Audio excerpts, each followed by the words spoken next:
Ibarat kata hati itu ibarat sungai atau ibarat lautan, ya kan?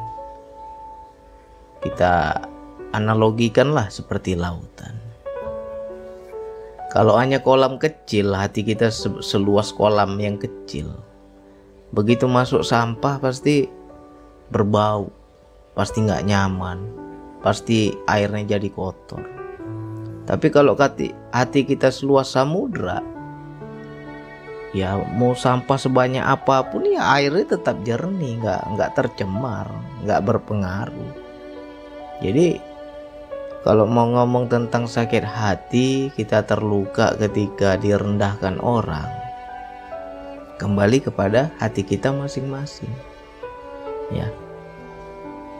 Tapi kan mungkin kita nggak semua orang itu punya hati yang luas, ya. Makanya kita belajar bagaimana hati kita bisa luas, ya. Semua tuh harus ada ilmunya. Kalau kita punya ilmunya, insya Allah hati kita lapang. Misalkan ada orang gak seneng dengan kita, dicari-cari kesalahan kita, dibuka-bukanya aib kita, ya, direndahkan kita, dihina kita, segala macam. Itu tidak akan membuat kita hina, ya, yakinlah. Seperti apa orang itu menjelekkan diri kita gak akan hina. Dan kita jangan merasa hina, ya. Orang yang marah ketika direndahkan ya berarti dia merasa rendah gitu. Tapi kalau kita merasa aku gak serendah itulah, dia menghina diriku, aku tidak sehina itulah, ya, insya Allah kita gak sakit hati. Jadi kita yang pertama adalah membaca dulu, ya. Misalkan kita punya musuh nih, kenapa ya bang si Fulan benci sama saya bang? Setiap hari saya dimusuhi, setiap hari saya diusili, ya, setiap hari saya dijaili, segala macamnya. Ya coba kita cari tahu dulu nih, ini memang makhluknya atau ada peranan Allah di sebalik makhluk. Kita baca dulu itu, ya, baca dulu. Biasanya orang-orang yang direndahkan sakit hati, yaitu biasanya hukuman perantara makhluknya, ya. Ada tuh peranan Allah terkadang. Apa yang paling kita cintai itu yang dikikis. Makanya kita hati-hati dalam mencintai segala sesuatu. Mungkin kita nggak cinta harta, kita nggak cinta duniawi ini, tapi kita mencintai diri kita melebihi daripada Allah. Seperti apa tuh bang? Ya kita pegang teguh harga diri. Harga diriku tinggi nih, harga diriku mahal.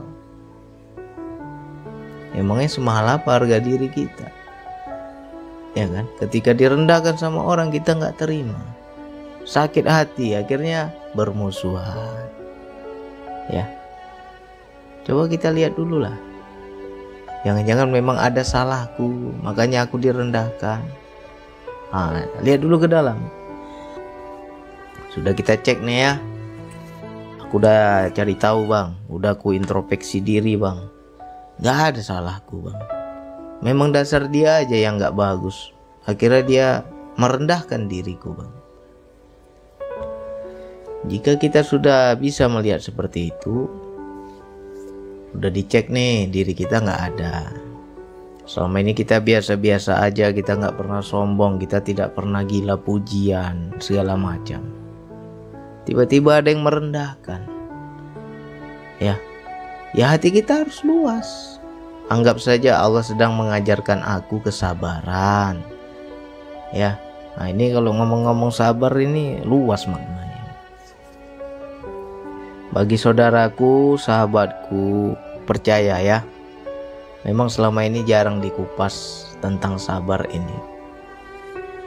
Orang yang sabar itu banyak karomah, ya, banyak kelebihan, banyak apa ya, sesuatu yang orang lain gak punya. sedikit saya berbagi cerita. Dulu saya pernah dengar satu kisah. Kalau nggak salah saya baca di buku itu, tapi lupa bukunya itu. Ya. Jadi zaman dahulu itu ada, ini kisah, hanya kisah ya, entah kejadian benar atau nggak tahu kita, tapi ini hanya kisah.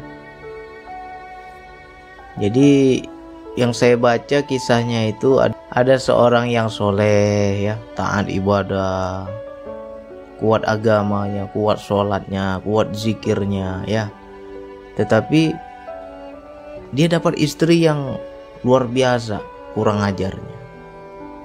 Istrinya selalu merendahkannya, selalu mencaci maki dirinya, tidak pernah menghargai dirinya. Tapi si suaminya ini luar biasa, sabar sekali.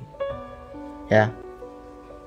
Akhirnya karena kesabarannya itu ada karomah. Jadi setiap dia pergi ke hutan, dia akan selalu dibantu oleh seorang harimau. Jadi dia mencari kayu bakar itu, selalu harimau itu membantu memikulkan kayu bakarnya. Ya. Jadi dengan mudahnya dia naik turun gunung itu bawa kayu bakar banyak, tapi di punggung harimau itu ditaruh. Ya. Bersahabat dengan seekor harimau. Itulah karomah yang Allah berikan ketika dia sabar menghadapi istrinya. Ya. Lalu setelah sekian tahun istri tersebut meninggal ya. Istri tersebut meninggal dan Allah ganti lagi dengan istri yang luar biasa patuh taat kepada suami. Tetapi Allah cabut karomahnya yang tadi. Ya. Ketika dia pergi ke hutan mencari kayu bakar, tidak dia jumpai lagi harimau yang membantunya. Ya. Nah, di situ dia bersusah payah mencari kayu bakar, nggak sebanyak yang dulu ya. Kalau dulu dia dibantu sama seekor harimau itu. Jadi dari kisah ini kita bisa ambil pelajaran, ketika kita sabar, menjadi orang yang sabar, pasti ada kelebihan yang Allah berikan, pasti ada karomah yang Allah berikan. Ya. Makanya bagi saudaraku, sahabatku yang punya istri cerewet, punya istri luar biasa kurang ajarnya sama kita, sabar. Ya. Ada kelebihan yang Allah kasih nanti. Allah istilahnya apa ya? Segala amal perbuatan kita di dunia ini nggak dibalas, pasti Allah balas. Cuman kita nggak pernah tahu apa yang Allah kasih. Ya. Jadi kalau kita saat ini, Bang, istriku seperti yang Bang Andi bilang itu, Bang, keras, ya, tukang melawan, tukang merendahkan suami, nggak ada solehannya, nggak ada. Ya, harga diri saya sebagai suami selalu diinjak-injak, saya selalu direndahkan. Sabar saja. Ya, itu saya membaca kisah itu sebelum saya menikah. Nah, ketika saya dapat istri yang luar biasa kerasnya, ya, saya sabar, saya terapkan ilmu itu. Ya, dan saya nggak tahu karomah apa yang Allah kasih. Yang penting saya yakin pasti ada kelebihan ketika kita sabar. Ya, jadi bersyukur kalau kita dapat istri yang keras, ya, nanti ada balasan dari Allah. Kelebihan-kelebihan dari Allah. Ya. Nah, cuma selama ini kan jarang dibuka wilayah sabar ini. Jadi bagi saudaraku, sahabatku, kita sabarlah. Ketika direndahkan orang, ketika kita dihina orang, ketika kita dikecilkan oleh orang, ya. Langsung aja prasangka baik. Terima kasih ya Allah, aku masih dihina sama orang. Berarti tandanya engkau mengajarkanku tentang keegoan. Aku gak boleh ego, aku gak boleh sombong, aku gak boleh terlalu tinggi. Ya, aku gak boleh merasa mulia. Gitu aja. Ya. Jadi kita tuh enjoy, ya. Nggak usah kita masukkan dalam hati, karena kalau kita menjadi sakit hati, ya itu kita sendiri yang menzolimi diri sendiri. Ya, lihat tuh berapa banyak orang di YouTube itu, di channel saya, ada yang komen bagus, ada yang komen nggak bagus, nggak pernah saya tanggapi, nggak pernah saya komen, saya balas, nggak pernah saya jawab. Ya, kalau komennya jelek, dia merendahkan saya, ya berarti Allah mengajarkan saya jangan merasa mulia, gitu aja. Jadi kita nggak terlalu tinggi, ya. Kita lihat Allahnya aja udah. Jadi jangan ditanggapi, jangan kita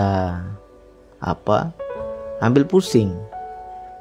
Saya juga dulu sering direndahkan oleh bude-bude saya, ya, oleh tante-tante saya sering direndahkan, oleh paman saya direndahkan. Sampai-sampai di depan saya dibilang, kok mau kamu sama suami pengangguran, ya. Istri saya ditanyain oleh paman saya, kok mau kamu sama suami pengangguran begini, katanya. Padahal saya, walaupun saya di rumah, yang mereka tahu saya nganggur, padahal saya nge-YouTube. Mereka nggak tahu saya punya penghasilan dari YouTube, ya kan? Nah, yang penting saya tidak seperti yang dikatakan, itu aja. Jadi kalau kita dihina orang, direndahkan orang, dikecilkan orang, ya kita introspeksi. Dibilang gak usah dekat-dekat kamu, bau, mandi dulu sana, bau kali, ngapain dekat-dekat, misalnya, ya. Anulah contohnya seperti itu, ya introspeksi diri. Oh berarti memang betul aku belum mandi mungkin ini, makanya orang jadi gak nyaman. Berarti perintahnya mandi. Jangan kita ingat-ingat kata-kata bau tadi. Karena kalau kita ingat-ingat kata bau, ya kita jadi sakit hati. Tapi kalau kita paham, aku dihina begini, langkah yang harus aku lakukan apa, perintahnya apa. Kalau kita paham, perintahnya enak, ya. Dihina kita, dasar miskin, ya kamu harus kaya. Perintahnya kamu harus kaya, jadi berusahalah biar kaya, biarlah nggak dianggap miskin. Nah, kalau seperti itu kita paham, kan enak hidup ini, ya. Kalau kita dibilang dasar miskin kamu, dasar orang susah kamu, dasar pengangguran kamu, ya harus kerja, ya. Jangan nyaman di nganggur itu, ya. Nah, dan itu nanti pasti kena batunya itu. Orang yang merendahkan kita suatu saat akan Allah balikkan. Dan kita harus yakin ke situ. Bukan berarti kita nyumpai, ya. Bukan berarti kita istilahnya mendoakan keburukan kepada orang itu, tidak. Tapi Allah akan balas itu. Tinggal tunggu waktu aja. Ya. Dulu saya dibilang pengangguran segala macam. Kok mau kamu sama suami pengangguran? Digituin saya sama di depan istri saya, di paman saya nanya begitu. Ada saya, depan saya dia nanya. Ya saya senyum aja, tinggal merokok aja saya, ya kan? Gak panas kita. Wilayah begini jangan kita ambil pusing, ya. Nah, setelah sekian tahun saya geluti, saya ya mengalir apa adanya lah. Ya, bukan niat kita cari uang di YouTube, enggak. Ini semua kan sudah kehendaknya, sudah perintahnya. 2 tahun saya nge-YouTube baru menghasilkan. 2 tahun pertama itulah saya nggak menghasilkan. Disitulah diejek saya. Kok mau kamu sama pengangguran? Nah, sekian tahun ketika YouTube saya sudah menghasilkan, ya saya udah lumayan lebih bernafas lah, ya. Nah, kebalikannya paman saya nganggur, paman saya di PHK, ya. Nah, jadi pasti Allah balas itu. Kita nggak usah doain macam-macam, Allah akan balas. Ketika dia merendahkan kita, suatu saat dia yang rendah, ya. Suatu saat dia yang rendah, dan Allah akan tunjukkan kemuliaan, ya. Jadi kita anggap saja pengikisan hidup itu kita hendak dimuliakan Allah seperti menjadi emas ya. Emas itu sebelum dia berharga, sebelum dia menjadi emas yang murni, sebelum dia mengkilat, berkilau, kan ada proses. Diketok, dibakar, diketok, dibakar lagi dengan api yang sangat tinggi, diketok lagi, dibakar lagi. Luar biasa itu, sakitnya berkali-kali. Nah, nanti akhir cerita mulia, menjadi mulia dia. Nah begitu juga kita dalam hidup. Aku bang selalu direndahkan orang, aku selalu disepelekan orang, aku selalu dihujat orang. Nah kamu harus berproses. Anggaplah itu menjadi suatu motivasi untuk melompat lebih tinggi lagi. Ya. Ketika kamu dikatakan miskin, aku harus berusaha agar tidak dibilang miskin. Ya udah berusaha. Ya, ketika kamu dibilang begini, dibilang begitu, ya nggak usah ambil pusing. Nanti kita sendiri yang susah. Kalau kita pikirkan, kita benci sama orang. Hati kita kotor. Udah kotor hati kita, banyak pikiran. Udah banyak pikiran, jadi penyakit. Yang rugi siapa? Ya, rata-rata penyakit di diri kita itu kebanyakan dari psikis dulu, baru ke zohir. Dari pikiran dulu. Makanya kita jangan masukkan sampah di dalam diri kita. Ketika dihina orang ya. Kenapa nih orang kok usil ya, suka kali cari kesalahan saya. Suka kali menghina saya, suka kali merendahkan saya. Ya karena di dirinya sampah semua. Ya. Jadi itulah yang keluar. Kalau kita bagus, pasti yang keluar juga bagus. Jadi orang yang suka berkata kasar, suka ngomong kotor, suka menjelekkan orang, suka mencari aib orang, suka merendahkan orang, itu di dirinya banyak sampah. Sebenarnya orang yang lagi menderita itu. Ya. Sama halnya seperti kita ada yang iri nih. Padahal aku gak pernah pamer bang, aku biasa aja hidupku bang. Tapi tetangga sebelah nih iri terus sama diriku bang. Ada saja. Ya kita harus bersyukur. Ketika ada orang iri sama kita, bersyukur. Kok orang iri kita bersyukur bang? Yaitu pertanda Allah memberitahu bahwa ada sesuatu pada dirimu yang orang itu gak punya. Ya, orang iri itu karena dia gak punya. Coba dia punya, ngapain dia iri? Karena dia nggak punya lah, maka dia iri. Ya, jadi kita harus pahami lagi, hati-hati dalam mencintai sesuatu. Orang yang cinta dengan nama baik, jelek lah namanya, dibukalah aibnya. Orang yang cinta akan kehormatan, terhinalah hidupnya. Itu terkadang cara Allah juga. Ya kan? Tapi itu kita harus bedakan mana ujian, mana azab. Itu kita diomongin orang, dikata-katain orang, kita gak sakit hati, gak masuk itu. Ya, dasar dia aja yang iri, kalau aku biasa aja. Tapi kalau itu azab, itu masuk kali, sakit kali hati kita. Ya, dikatain sedikit tersinggung, dikatain sedikit kita gak senang. Kita bermusuhan, kita sakit hati, benci sama orang. Bisa jadi itu azab. Ya, makanya hati-hati. Ya kan? Yang kedua, kalau kita nggak mau direndahkan orang, ya kita jangan suka membuka aib orang. Jaga lisan ya. Ngomonglah yang baik-baik. Aku kan gak pernah bang jelek-jelekin dia, tapi kok dia jelekin aku terus bang. Ya bisa jadi kamu menjelekkan orang lain, bukan orang itu yang kamu jelekkan. Ya, kamu menjelekkan si A, rupanya si B yang menjelekkan dirimu. Dibalas itu sama si B, padahal kamu gak pernah menjelekkan si B. Begitulah cara Allah membalas karma di hidup ini. Ya, kita kalau betul hati kita luas, enjoy lah. Hidup udah susah, jangan dibuat susah lagi. Ya kan? Udah susah hidup kita ini. Banyak yang harus kita pikirkan. Jangan kita omongan tetangga begini begitu masuk hati ya. Nggak usah lah. Jadi luaskan lagi wadah di hati kita. Luaslah seluas samudra. Insya Allah mau sampah sebanyak apapun ya tetap jernih hati kita. Ya. Jadi poinnya nggak usah masukin ke dalam hati ya, masuk kuping kiri keluar kuping kanan, udah gitu aja ya. Habis itu belajar sabar kita, teman-teman, belajarlah sabar, insya Allah dapat karomah.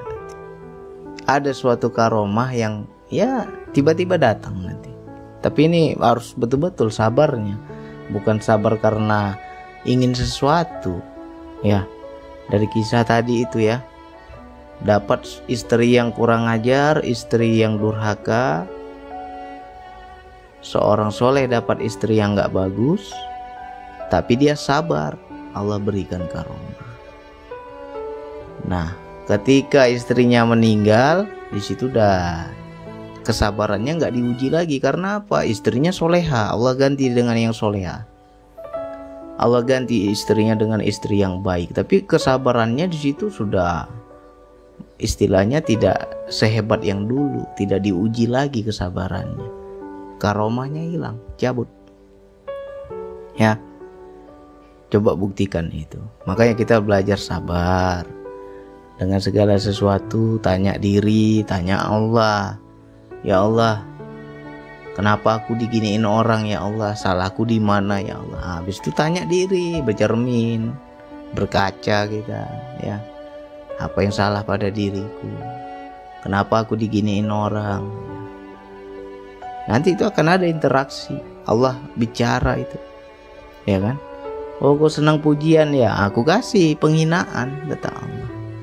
Oh, kau senang dihormati ya, aku kasih kau tampak rendah di hadapan orang, nggak dihormati lagi. Nah, mudah bagi Allah membolak-balik itu semua, ya. Jadi hati-hati dalam mencintai sesuatu. Jadi untuk saudaraku, sahabatku, ya kita harus kebal lah, kebal kuping. Kalau orang kebal kuping tuh enak, senyum aja kita bawaannya, ya. Mudah-mudahan yang sedikit ini bisa dipahami, bisa diambil pelajaran, bisa diamalkan dalam kehidupan. Mudah-mudahan teman-teman juga mendapatkan kesabaran, ya. Amin ya Allah. Oke, hanya itu yang bisa saya sampaikan. Wassalamualaikum warahmatullahi wabarakatuh.